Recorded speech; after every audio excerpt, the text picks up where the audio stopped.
If you aren't the type to rise at the crack of dawn and wolf down a hearty breakfast, chances are you eat a bowl of cereal or a granola bar on the fly.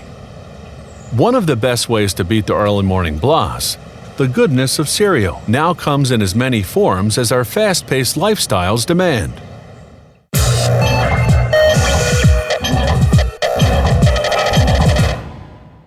Our breakfast cereals were born out of the religious beliefs of the Seventh-day Adventists. The Seventh-day Adventists are vegetarians who in 1860 founded a sanatorium where patients were fed only cereals. Wheat flakes invented by Dr. John Harvey Kellogg. His brother William Keith saw a promising future and built the first flakes factory to market the product. His success would later be imitated by the famous Charles William Post of Post cereals.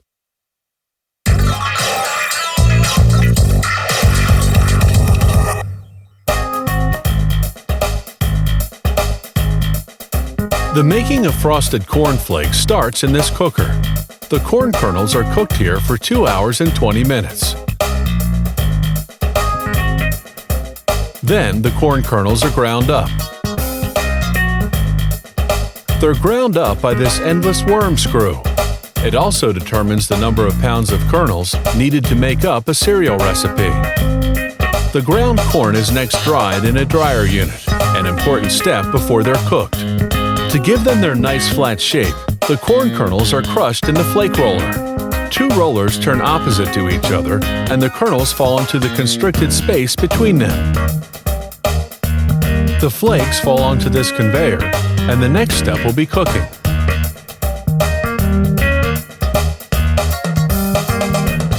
The flakes arrive at the cooking oven. They're shaken to make sure they will be uniformly browned. The flakes exit the oven well browned. They then fall into this chute and head in the direction of the next step.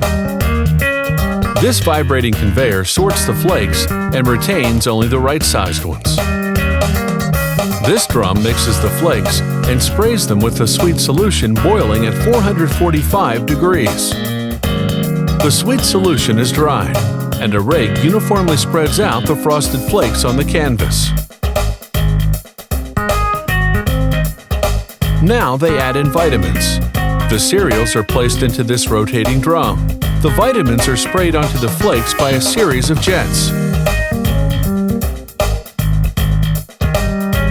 The cereals are now finished, and they head toward the packaging site. This packager fills the bags with cereal.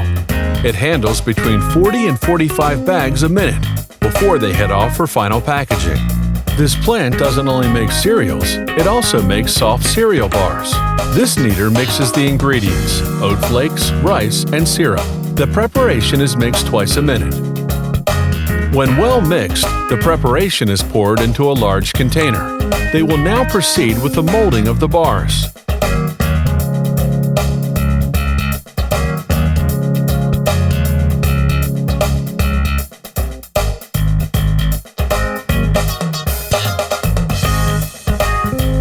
The contents of the bin are emptied onto a conveyor, and the mixture is spread out.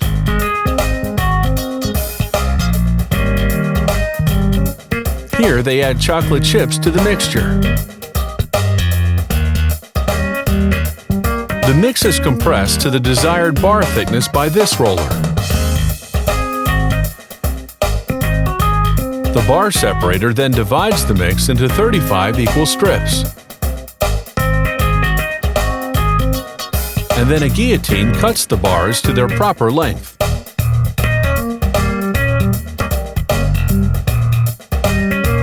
The bars continue circulating. This equipment is used to line up the bars and make the packaging process easier.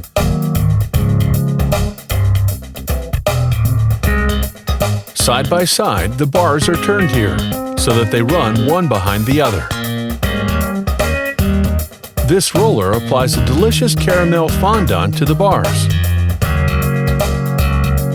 This caramel fondant then cools and sets.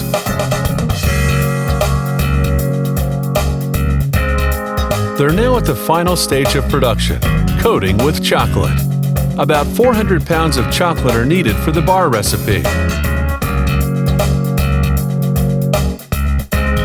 now finished, the bars are ready for packaging. This machine individually bags the bars.